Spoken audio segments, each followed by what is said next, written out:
This is Chris Marchand, one of the producers, a co-host with the Tent Talks podcast, coming to you with another song story from my album, Gentle Spacemakers. It's an album of instrumental tracks that I recorded, inspired by the talks that Stephen Backhouse gave, along with all of our interviews.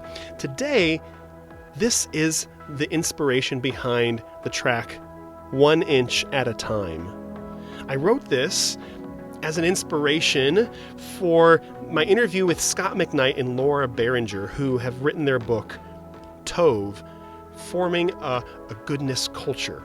It's for church leadership, it's for church communities, and it's a book that's been on my heart for a long time.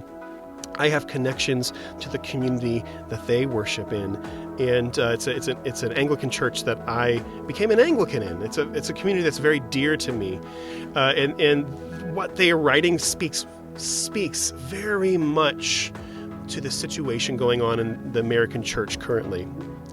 Do I need to talk about that? There's podcasts about that. You don't need to listen to me go on about that. Instead, what I would like to offer you the opportunity to do is to meditate on their book, Tove, as you listen to my song, 1 Inch at a Time, which, funnily enough, as this seems to be happening, is I mishear the people that I'm interviewing or that are part of interviews, and then I'll write a song title that's inaccurate to what they actually said. Scot McKnight actually said 1 inch a week. That was the parable. How do you move a piano? Is what was his question. Well, I'll let him get to that. I'll let him explain to that. But it's just funny to me that I keep getting the song titles wrong. But I guess they're my titles, and I'm transforming them and making them my own. I had been listening to a decent amount of Brian Eno music, and I've listened to Tangerine Dream, a lot of ambient sounds. I'm really interested in that. How does someone create a prolonged soundscape that's not exactly a song with a bunch of, with a chord progression and a melody? I didn't exactly accomplish that in my song. I guess I get bored. I get too bored. And I end up creating these little motifs and these melodies. But this was my attempt to create an ambient track that you could listen to over a prolonged period. Hope you enjoy it. But first, here's Scot McKnight talking about the parable and Tove, Forming a Goodness Culture.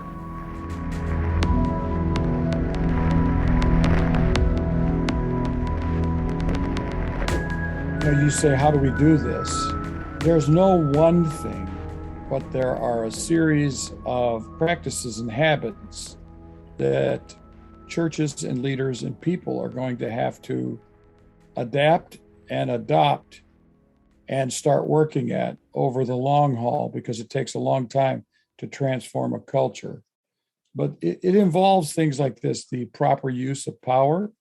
It includes the proper understanding of power.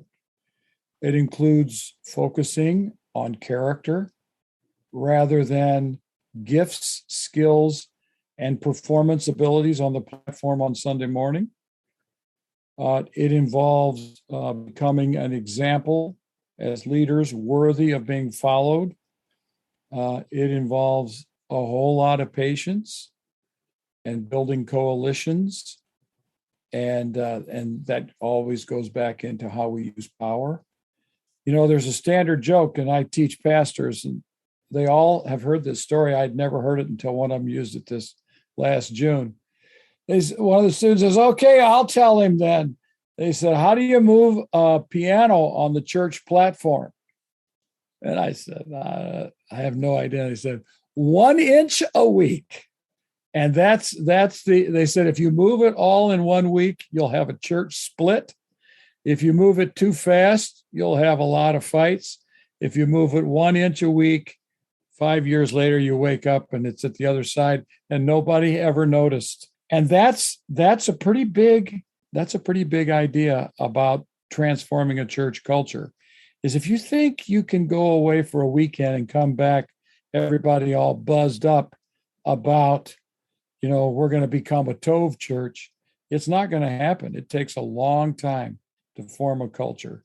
And the standard estimation is it's a 7-year process to change a culture.